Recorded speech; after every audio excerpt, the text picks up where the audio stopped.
Are you having a hard time figuring out what to get Dad for Father's Day? You should check out Row 1 Brand's Vintage Pictorum Gallery. They have America's best sports art. With over 7,200 historic sports prints, you're assured to find something unique for Dad this Father's Day. Instead of a boring old tie, get him a historic baseball photo taken by Henry High Sandom at the historic Polo Grounds Stadium in New York City during the 1894 Temple Cup. Or, if he's an NFL buff, check out the 1963 vintage NFL poster. These are so good looking that you'll be amazed how they turn out. Shop now at sportshistorynetwork.com/row1 and save 15% off your order. This podcast is part of the Sports History Network, your headquarters for the yesteryear of your favorite sport. You can learn more at sportshistorynetwork.com. On April 30th, 1985, an oil man from Texas, Richard Bass, reached the peak of Mount Everest. On the same day, this week's guest was sweating it out himself, reaching for his dream. The NFL draft was underway, where a mountain of a man was selected number 1 overall, Bruce Smith. Now, this week's guest had to wait until the next day to realize his dream of being drafted into the league. Little did he know that the date of April 30th, 1985, the day before he got drafted, would become even more relevant to him in the future, because this is the day Richard Bass was the first to complete something called the 7 Summits. Welcome to the Football History Dude Podcast, where each episode is a journey back in time to learn about the rich history of the NFL. Your host is Arnie Chapman.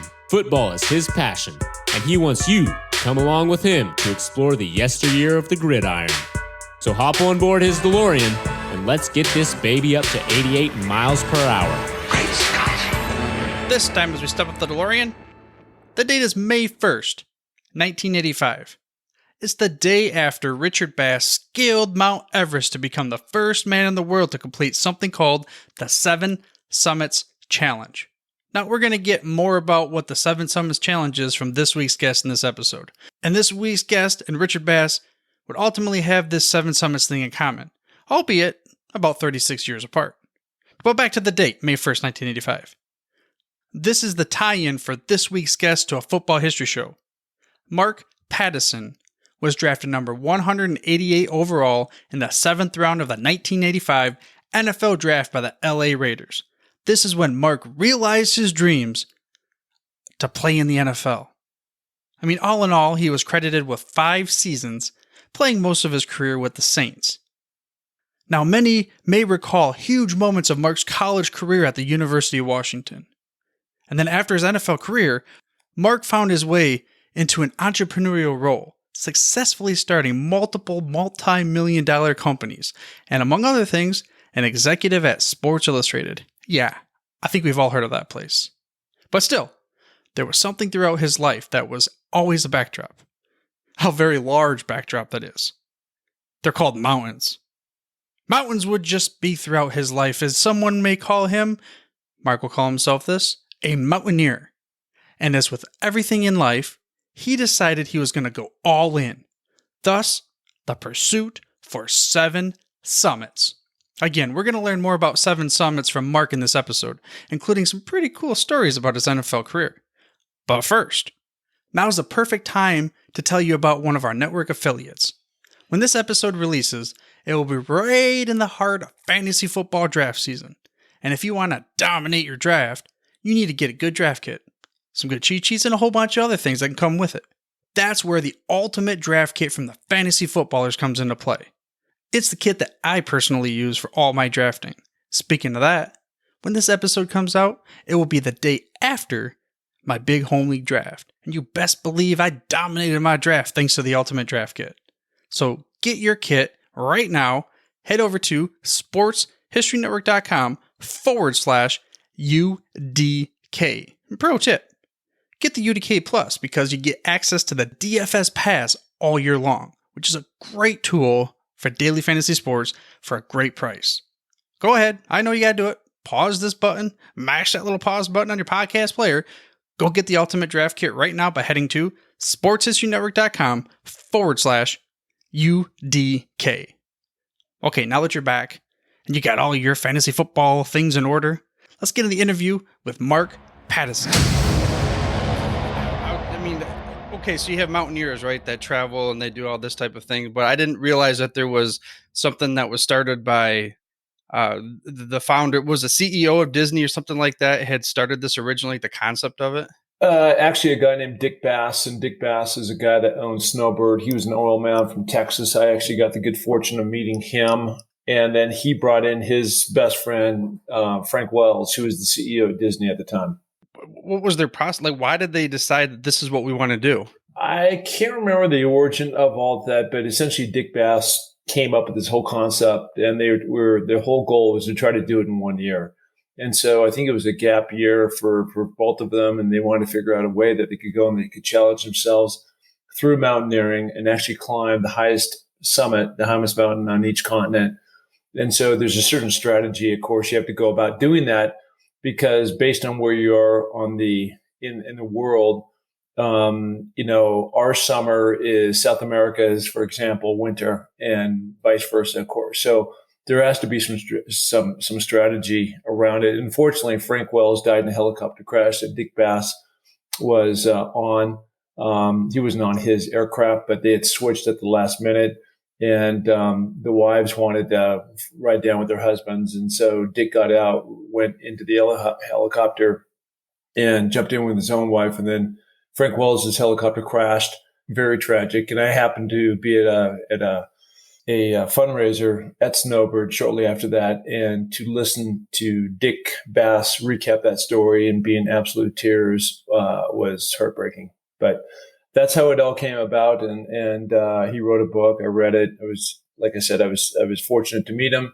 And then years later, I would pursue that journey myself. That kind of reminds me, tying into a football theme here. When I did the episode on George Halas, the founder of the Chicago Bears, there was a boat that he was supposed to get on for like a company retreat or something like that, and it sunk in the harbor of Chicago in the river, and he, for some reason, barely missed the launch. I don't know what the reasoning was there, but then everybody actually, his name was in the casualty list of the papers, thinking that he had passed away. And then, of course, he goes on to help found the Bears and then, the Decatur Staleys, but then help found the NFL and everything. So it's just those little moments in life that it's just amazing that what they can do, the butterfly effect. And for you yourself, I know I looked at a lot of your stuff, like going the summits going up and down and such. I mean, what made you want to get into the 7 Summits Challenge? I think in a lot of cases, not all cases, and certainly not the case necessarily of any of the climbers that I went up on Mount Everest with, because many were from Illinois and Chicago or New York or Connecticut and places like that. But in my case, I grew up in Seattle, Washington. And for anybody who's been up there, we've got mountains in all directions. One of the big ones up there is a mountain called Mount Rainier. And a lot of the kind of the famous climbers back in the day, back in the 70s, really cut their chops there. 2 of the more famous ones, they're in their 90s now, but Jim and Lou Whitaker. Jim actually was the first American to ever climb Mount Everest in 1963. And then Lou went on to found a mountaineering expedition, worldwide expedition, adventure climbing out Mount Rainier. That's the origin. It's still there. His son runs it, Peter, now. But, I heard all these tales, and that really inspired me. And then there's another very famous, I think it's America's most premier mountaineer, a guy named Ed Viesters. And he's done all the peaks over 24,000 feet with no oxygen, which is an amazing feat. He, again, is from Seattle. He lives here in Sun Valley. And the wonderful thing about all this is that through my mountain climbing and various endeavors, I've gotten to meet all those guys. And they're very cool. I've climbed with some of them, and it's just, it's fun to be able to call them friends, but certainly I'm a product of my environment. And so I was exposed to that, just from the fact that I grew up in the great state of Washington. Yeah, we'll get to that growing up in the great state of Washington, near Seattle, as far as football goes. But you said 24,000 feet, no oxygen, a great feat. Someone like me, in my ignorance, not understanding what that, because I don't have any reference point. Like, at what point is it where, hey, you need oxygen to be not a great feat? Well, I mean, that's a good question, and it varies for every person. So there is no magic answer. I live in Sun Valley, Idaho, and I live at 6,000 feet. And there's plenty of people that come to 6,000 feet and get queasy, just because their body is used to sea level. I guided a guy up Mount Rainier. The goal was to go from 5,000 feet to 10,000 feet. There's a camp up there called Camp Muir. And at 8,000 feet, he just became completely unglued. He was throwing up and everything else. It was awful. And I ended up having to carry him down. And, in my case, a real test for me was my first mountain. Actually, my first mountain down in that I did to start the journey. I've actually climbed it twice, Mount Kilimanjaro. It's the highest mountain from floor to ceiling in the world at 19,333 feet. You start in the jungle, there's monkeys jumping around and the trees and everything, and you make your way up. It really tested whether or not I could do altitude and what happens to you when you start to get higher up, and the things you can do as well to prevent that: hydration, nutrition, sleep, wearing the right gear. All these things matter, and they can all count towards it. And then where I took from there, kind of to my next big jump, was 4 years later up to Kilimanjaro, down in Argentina, a mountain called Aconcagua. It's 23,000 feet, just under. And it was the first time I'd been that high with no oxygen, and how my body would react. And anyways, this would all play out on a much deeper level on the mountain I just climbed a couple months ago, Mount Everest.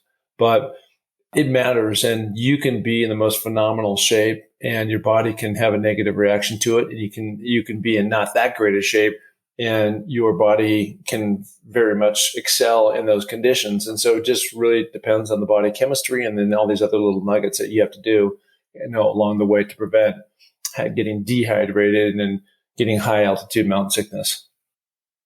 So dehydrations, that's not something that I even thought about would be considered a problem because of high altitude. Is it just the way that the body processes things or something?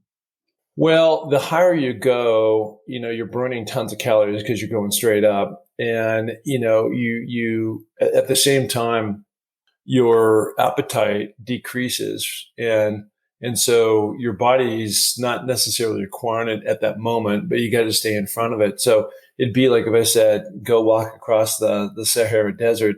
You certainly wouldn't do that without any water. And if you can do that and, go 40 degrees up and climbing for hours upon hours, hydration is a big key. Not just that, but especially when it gets cold, in frigid conditions, like many of the mountains around the world, certainly Denali, which I've been on a couple of times, where now frostbite, starts to kick in as well. So there's a lot of things that can go wrong pretty quickly. And I've had plenty of friends not only die on the mountain, but also get frostbite. You really have to, be on your game to make sure that doesn't happen to you. Yeah, I mean, that's so someone's sitting here in just my chair looking at a photo of a mountain, and you go, oh, yeah, okay, you hop off the plane and you walk up that mountain and you're good to go. And obviously there's a lot more that goes into that, and reading through your blog. And I didn't realize it took, oh, geez, you were there for at least a month when you were at Mount Everest, at the base, between base camp and training and everything. I mean, what was that process like? It's actually 2 months. And oh my goodness. yeah. And I think that's one of the big things that people don't understand. And probably if there's the most common question, most common surprise, that would be it. You need to spend time for two reasons, that much time for two reasons. Number one is when you leave Kathmandu and you land in Lukla, which is kind of the main launching point. You land at the world's most deadly airport, by the way. Sits on a cliff and it goes uphill. It's only about 300 yards long. But you land at 9,300 feet and you're hiking up to Everest Base Camp, which is 17,500 feet. And this entire time, this 2 month, and by the way, that journey is about 40 miles. So that takes 12 days just to begin with. And so as you're making your way from 9,000 to 10,000, 11,000, all the way up to 17, and once you get to 17, you're going up to 21, 22, 23,000 feet and coming back down. You're going up again. You do these rotations multiple times. And the reason why you're doing that is because you're building red blood cells in your body. Red blood cells are the agents that carry oxygen around your body. So the more red blood cells you have, the more oxygen you have. And when you get high, like I just did, especially beyond the death zone at 26,500, the oxygen levels are cut by a third. So you need to compensate it by having more red blood cells floating around your body. So that's number one. Number two is, as you're building all these things up, you're waiting for the jet stream to lift. So it's literally blowing 200 miles per hour up there most of the year, except for 2 weeks. And the 2 weeks isn't defined as for sure it's this date and that date. It's in this zone, which is sometime in May, latter part of May. The jet stream lifts and allows, relatively speaking, safe passage, up the mountain. It happens 2 times during the year, one in the spring and one in the fall. It's very difficult to make, just with a lot of things going on this year with COVID, and we were hit by 2 cyclones. I think there was around 400 climbers up there and only 120 made it. As in made it back, or just made it up and didn't have to descend back? No, what I'm saying is they had summited and made it back safely, to base camp and left. So, that's like a 30%, batting average that when you go, like, there's so many different factors. So, people, and it really broke down into 3. I mean, we started with 21 climbers and only 10 made it. And 2 people got COVID, so they knocked out. So now you're down to 19. And then another 8 left before we even got to summit day, 26,000 feet, because their bodies, going back to your original question, couldn't handle it. They had fluid in their lungs. They got really bad bronchial issues that prevented them from going any higher. And so they got knocked out. And then the last guy made it to 26,000 feet, but he kind of came in late and didn't do the training. And unfortunately, he didn't make it. So anyways, at the end of the day, there's only 10 of us who actually got up and got back down safely. Yeah, I mean, that success rate, I guess if you're in baseball, could get you in the Hall of Fame. But yeah, that's kind of difficult. That's not a lot. I mean, it makes me think about when I seen the Pittsburgh Steelers game, and was it Ryan Clark? There was a player who couldn't go to a Denver Broncos game because he had sickle cell trait. And I think that has something to do with the red blood cell count. So maybe that's the same concept. And then I always hear about these other athletes that'll train up in the Denver altitude, then come down, maybe Olympic athletes, and then they'll have a better chance at on the ground level. Have you ever experienced that when you were up in the mountains and come back down and like you have a better, I don't know, like you can breathe better with oxygen and everything? Well, it's really the same concept. And you see this with boxers. Muhammad Ali, Sugar Ray Leonard used to do those types of things, go up to Lake Tahoe and box at higher altitudes. And again, it's just because it's less oxygen, just like where I live in Sun Valley right now. And by the way, this is the main reason why I moved to Sun Valley 3.5 years ago, was to have the full commitment of training at altitude. I train on the mountain. I live across the street from the mountain. And so it allows me to go up. And so when I go down to sea level, I just feel like I've got extra lungs capacity because I've been training. And at the end of the day, you're looking for an edge on your opponent. And in my playing days, my opponent would be my opponent on the field. And on the mountain, my opponent is the mountain itself. How can I get better and really put myself in a position to be able to sustain long periods of time at high altitude without having my body completely crash. When you're up there, there's mainly 2 big things that happen. These are the people that don't make it. And one is cerebral, which is your brain edema. And the other one is pulmonary edema. Pulmonary is your lungs. And in both cases, there's fluid that goes to either your brain or your lungs that is very deadly. And if people aren't in the right shape, their bodies can't handle the altitude, that kind of pressure, that lack of oxygen going into your system. I mean, if you think about, if you were to go underwater, we're not fish, right? So you can't breathe underwater. So you don't have any oxygen down there. And in this case, there's a third of the oxygen that's out of the air, and it's really hard. You take every step, you're going up 30, 40 degree slopes. They're all ice, very dangerous. And it's really hard to breathe. And so, you just got to put yourself in a position where you train your body and build those red blood cells so that you can sustain and you can go the duration of that, whatever that event is that you're trying to achieve. Yeah, I mean, it puts a lot of pressure, whatever you want to call it, on the body. Was that feeling of climbing the mountain, was the training camp ever worse than that feeling, or was it harder going through that mountain than any point in any training camps that you dealt with? It's a really good question, and the training camps are really hard. They're very physical, but in the mountain climbing, it's an endurance game, and as a receiver in the NFL and in college, it's more of a sprint game, and so it's really trying to measure. And nothing got harder. Everything has changed today, and they make it so much easier. But back in the day, it was 2 weeks of two-a-days and all out. Full pads, smacking heads, people getting in fights. And so it's probably as much as the mental of just trying to survive that. Or maybe it's a super hot day. When I played in New Orleans, being down there in that humidity, it just took a lot of getting used to, but you get used to it. But there's no consequence in terms of death, like you have on the mountain. The consequence in the NFL is either you get hurt or you get cut or you get traded or something, and that ends your career, and that's it. And the consequence, and all the practices were 2 hours. It was really draining, and you had to really like pace yourself. But you weren't going to die in the field. And on this mountain, I had a guy from 2019 that I was my tent mate in Antarctica, and he died on Mount Rainier. I had to step over him. And, so that's the consequence when you go someplace and you're not prepared, which is a big difference, obviously, in sports, that typically you're not going to die from the physical exertion that you're doing.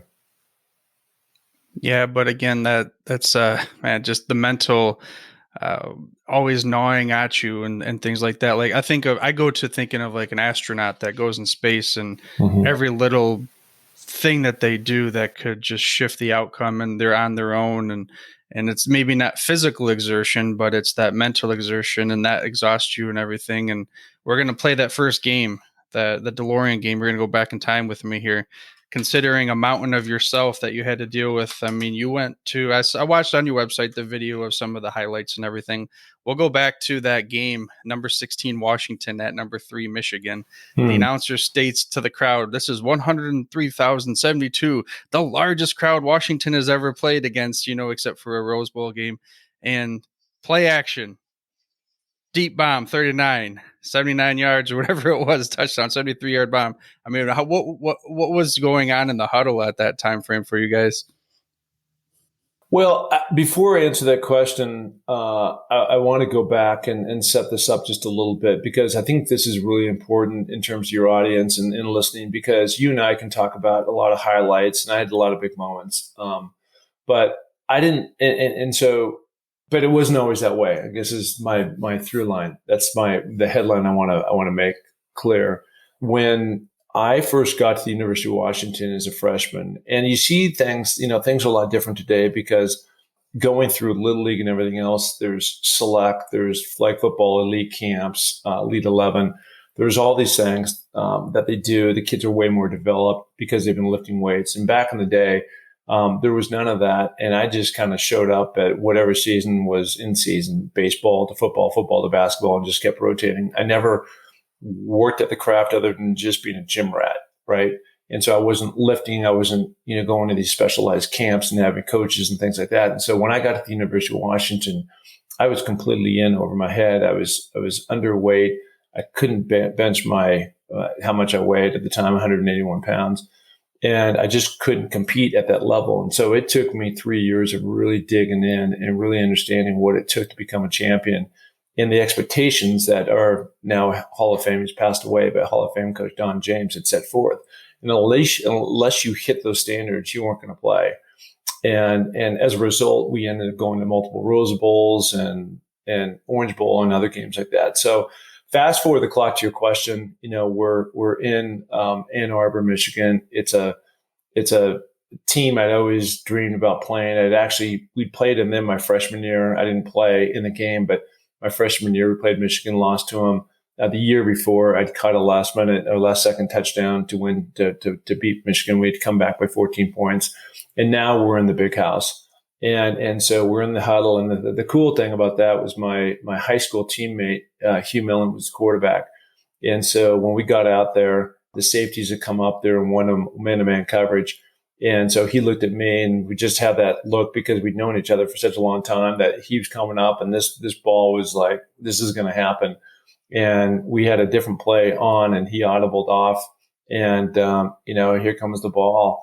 And it was just so surreal. I'll never forget that moment of anything, of catching, it was, like you said, a 73-yard bomb, but I probably caught it 50 yards into it. And then there were the other 20 plus I ran in. And as I'm running, towards the end zone, just the absolute silence that was in the stadium of all the fans just in disbelief that this actually was going down. Obviously, it was a very exciting moment, and our sideline, our bench was going cuckoo, but it was just so amazing to be in that position once again after the year before. I'd been in that similar situation in Seattle in Husky Stadium, sold out, 65,000 people going crazy, as we came back by 2 touchdowns, as I said, in the fourth quarter, and I caught the last second touchdown. Yeah, I mean that I saw that one too, and then they went for the 2-point and everything. You mentioned you played with your quarterback from high school. How cool was that to be able to play at the next level with one of your buddies from high school? Well, not only that, but Hugh actually, there's not probably that many kids that have played in high school together, gone to college together, and then gone into the NFL. He had a longer NFL career than I did. He was a starter for the Patriots for a while, but he had a 10-year career. It was super cool. Everybody has a different path. It's not where you start, it's where you end, right? And in his case, he did okay in high school. He was a year behind me. He wasn't recruited by anybody. And so he was a walk-on at a junior college, JC, Santa Rosa, down in California. And he was there for a couple of years. Meanwhile, I got a scholarship directly to the University of Washington. But I was still struggling and emerging, trying to figure out my way through there. But he called me a couple of years later and he said, hey, I'm going to leave Santa Rosa. What do you think my chances would be at the UW? And so I gave him kind of the landscape of what was going on. And one of the quarterbacks he had to compete with was Chris Chandler, who played, I think, 17 years in the NFL. Great quarterback, took the Atlanta Falcons to the Super Bowl, but just wasn't quite ready. And so he came up as a walk-on and competed against all these guys and beat them out. And he earned that starting role. It was my senior year, would have been, he redshirted. So it was his, I think, sophomore or junior year. So anyways, net it was thrilling for me to be in the huddle and for us to have that moment together. So growing up in Seattle together, were you naturally a Steve Largent fan or NFL fan at all, or did that come later with being a football? No, I was a big Steve Largent fan, being a receiver. It might have been my, sophomore, junior year. Steve was toying around with the idea of maybe become a coach and come out one spring ball to work with the receivers. So I got to meet him then. I've had him on my podcast. He's a wonderful guy. He had a Hall of Fame career. And as another white receiver at the time in the NFL, where you really had to, in my case, in his case, really had to craft our routes and obviously, be able to catch the football wasn't as quite as fast as some of the other guys on the field. And so anyways, at the end of the day, he really helped me out, and he was a great role model just to follow on what to do and how to do it.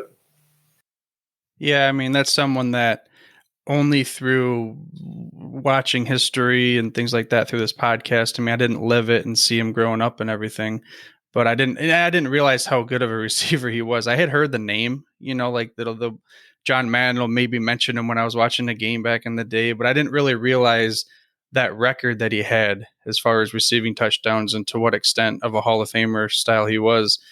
Speaking of another Hall of Famer, Don James, your former coach at Washington, if you could pick one thing that he gave to you and your teammates that helped you, led you to you and me talking today, 7 Summits, what would that be? That's a really easy one for me. It's called the Pyramid of Success. And so it's essentially a 25 individual and team goal pyramid that he provided kind of the blueprint to success.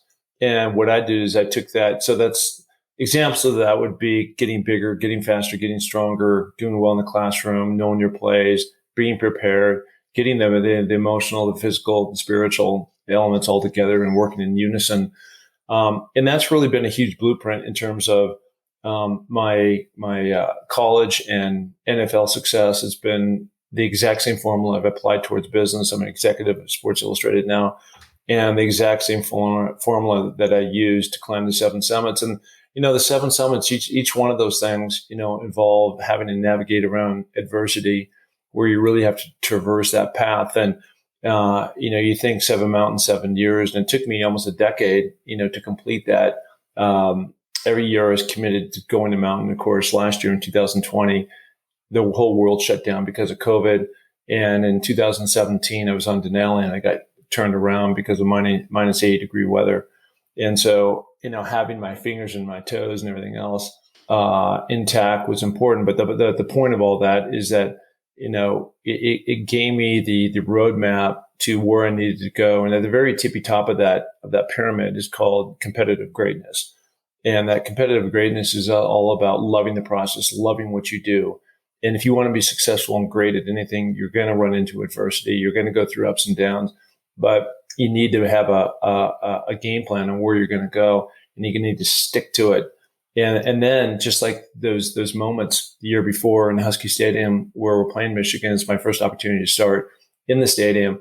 And you've gone through all the work, you've done the blueprint, and now you're waiting for your turn, and now your number gets called. And then you have to be at your best when your best is required. And that's what happened to me in those different situations. Yeah, I mean, speaking of, we'll go with the timeline of, we've talked about your college career, getting in the NFL and the ups and downs. I mean, getting into Raiders camp and being drafted there. I mean, describe that experience to me. That was an amazing experience, and here's the reason why. When I got there in 1985, it was still in an era where 2 years before, they had beat the Washington Redskins in the Super Bowl. So all these famous faces were still doing things in a lot of ways the old school. They hadn't transitioned into kind of that new Bill Walsh game, the short passing game. And so Jim Plunkett was the quarterback. And for people who don't know him, he'd gone to Stanford. He won the Heisman Trophy. He was a Rookie of the Year for the Patriots. He won a Super Bowl. He was an MVP there. So he just kind of had the trifecta of awards that you could ever want. Marcus Allen, another Heisman Trophy winner. He was on the team. Cliff Branch on the defense. Lyle Zato, Howie Long, Matt Millen, Lester Hayes. The list just went on and on and on. I'm actually going to a Raider reunion tomorrow. So that's going to be nutty. But, the way they did that and the team camaraderie and going out, and we had a lot of rowdy times in bars and that type of thing. And it was completely opposite for the way that Coach James had done it. And it just taught me there's not always a right and a wrong way to do things, right? It's just, you have to use the creativity, but still apply those things that will get you to the end goal, to help you get there. And like Al Davis used to say, just win, baby. So it was just all about bottom line. Yeah, I'm glad you brought that up, how there's multiple ways to get to the end and everyone getting to the same end journey. Am I looking at a black jersey up there? Is that a Raiders jersey sitting there behind you on the wall? That'd be my Raiders jersey right there. And just over my computer screen right now, I'm super blessed because the Raiders, they, once a Raider, always a Raider right there. But I'm flying to Las Vegas tomorrow, which is where the new stadium, Allegiant Stadium, is headquartered. And anybody who's ever gone through the pearly gates of being a Raider, whether it was in Oakland, LA, and now Vegas, has a brick that was made that is in the corridor somewhere in that stadium. And so we're all going to go to that place, wherever that is, and see our bricks. And that's going to be pretty cool, to go through and see.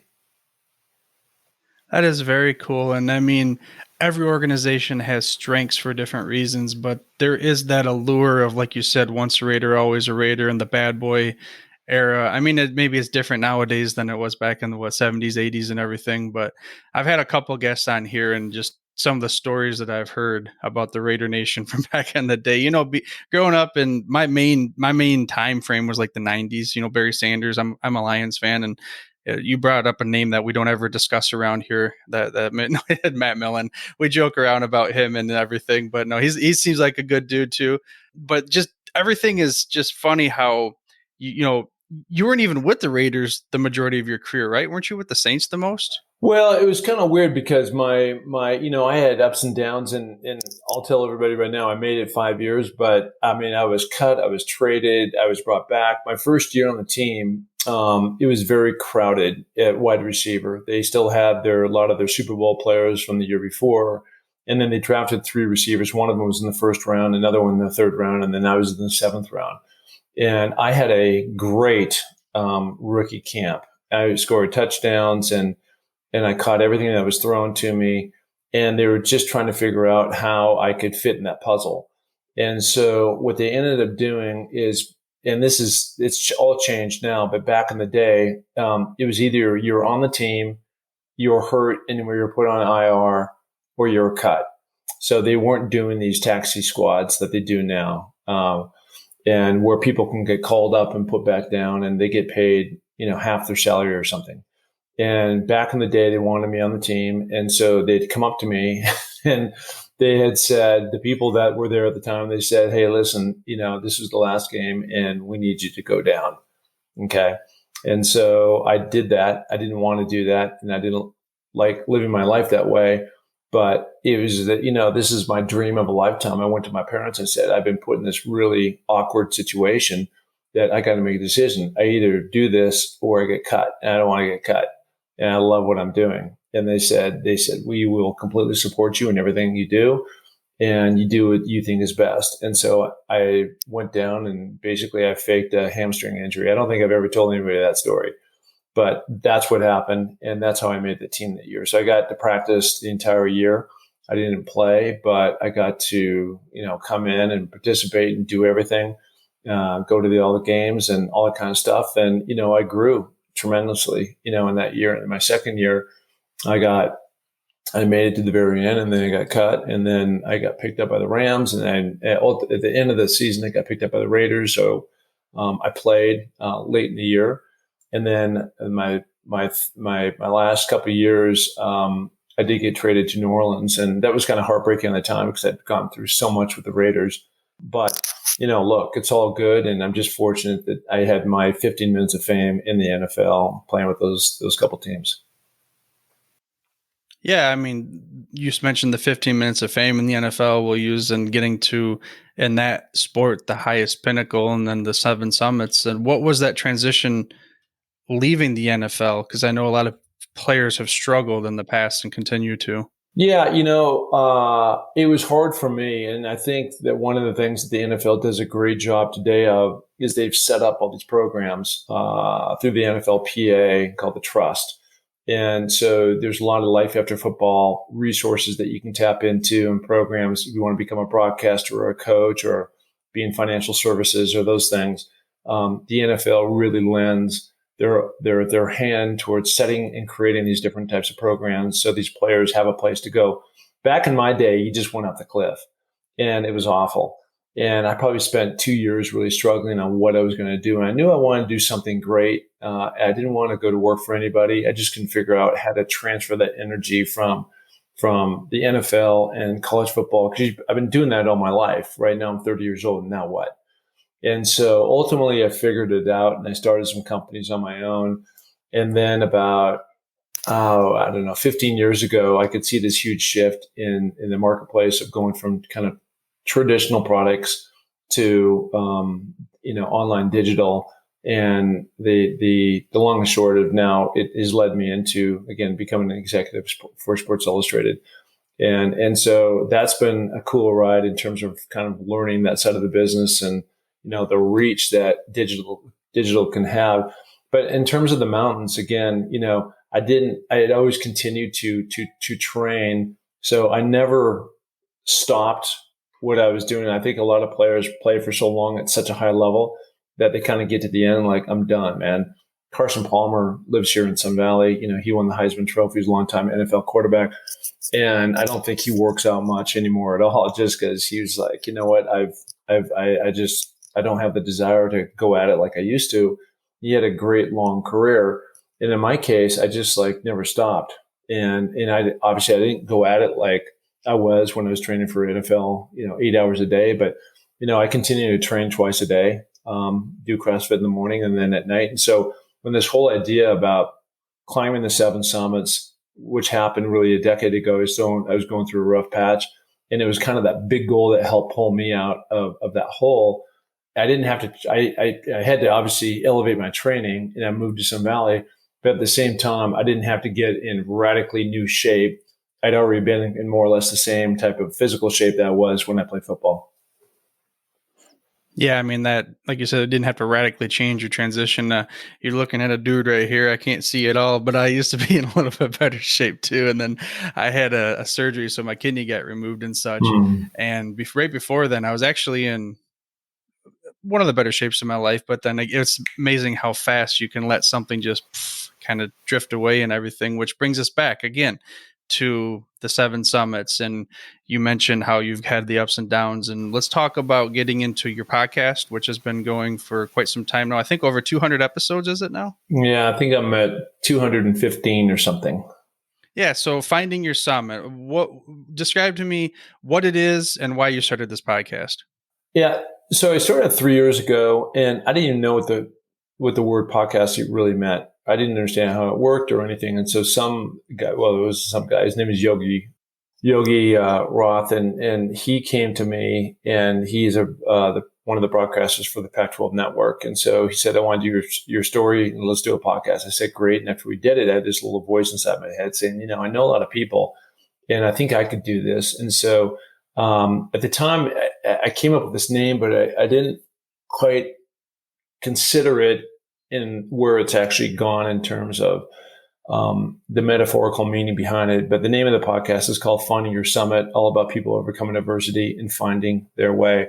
And that really started with me. And I was literally trying to find my own summit by climbing up mountains, and climbing to the summit.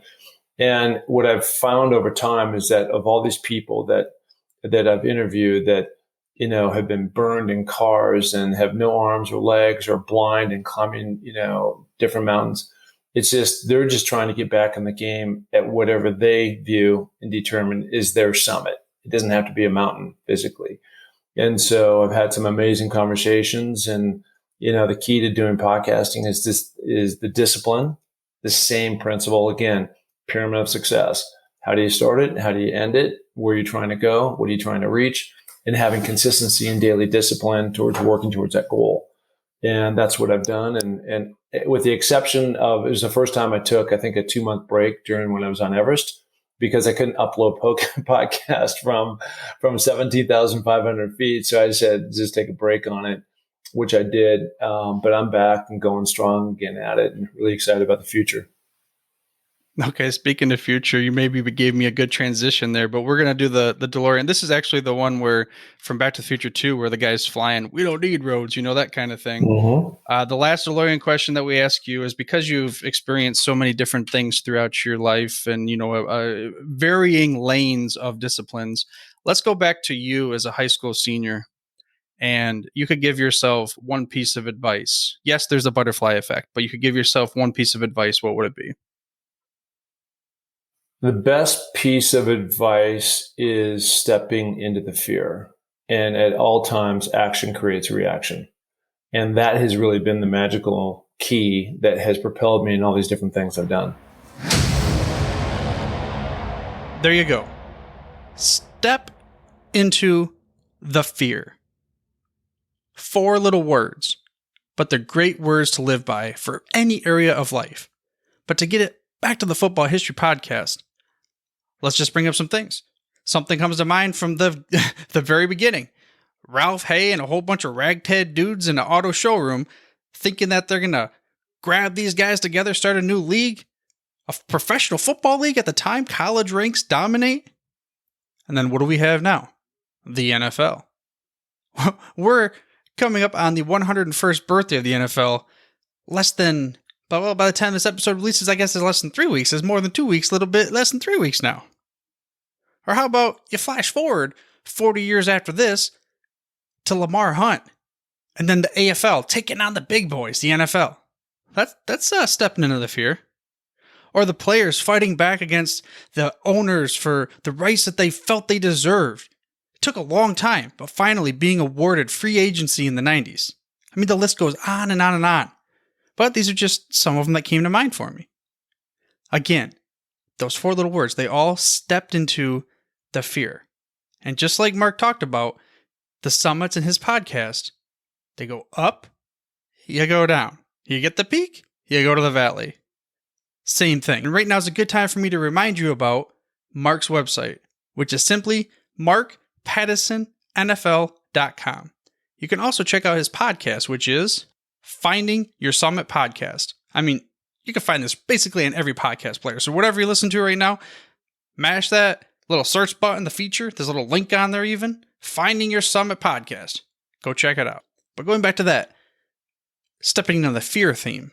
I mean, you want to step into fear yourself? Are you a sports history fanatic? You ever think about maybe starting your own sports history theme podcast? Well, I'll tell you what. Reach out to us here at the Sports History Network, because we have a mission to create the headquarters for sports yesteryear. And we believe the only way we're going to do that is to get passionate people like you involved with uncovering, preserving, and sharing the great sports stories that are out there. And what better way to do that than starting your own podcast? If you're interested, no matter what the technology barriers are, step into the fear. Reach out to us at the contact page on sportshistorynetwork.com/contact. But for now, dude, I'm through if you're through. At the Sports History Network, we're all about sports yesteryear, and so we're so pleased to introduce you to Row One, an online memorabilia gallery and shop that brings your sports history to life anywhere. The Row One gallery includes over 5,200 gorgeously reproduced prints of team posters, game program covers, game tickets, advertisements, and more in baseball, pro and college football, pro and college basketball, and more. And any gallery item may be printed in a variety of sizes on wood, metal, canvas, acrylic, or poster paper. And in Row One shop, check out the thousands more of unique items with the retro and historical designs dating back to 1876, including t-shirts, long sleeve shirts, phone cases, mugs, blankets, pillows, towels, and even shower curtains. Go to sportshistorynetwork.com, ROW1, for access to the full Row One catalog and for gallery prints and gift items, plus get a 15% discount off all prints on the Row One Pictorium Gallery with coupon code SHN15. Follow the link on the show notes. Thank you for listening to this episode of the Football History Dude. To make sure you're the first to get the next episode, please subscribe on your podcast player of choice and head on over to thefootballhistorydude.com for the show notes and more information on the history of the NFL.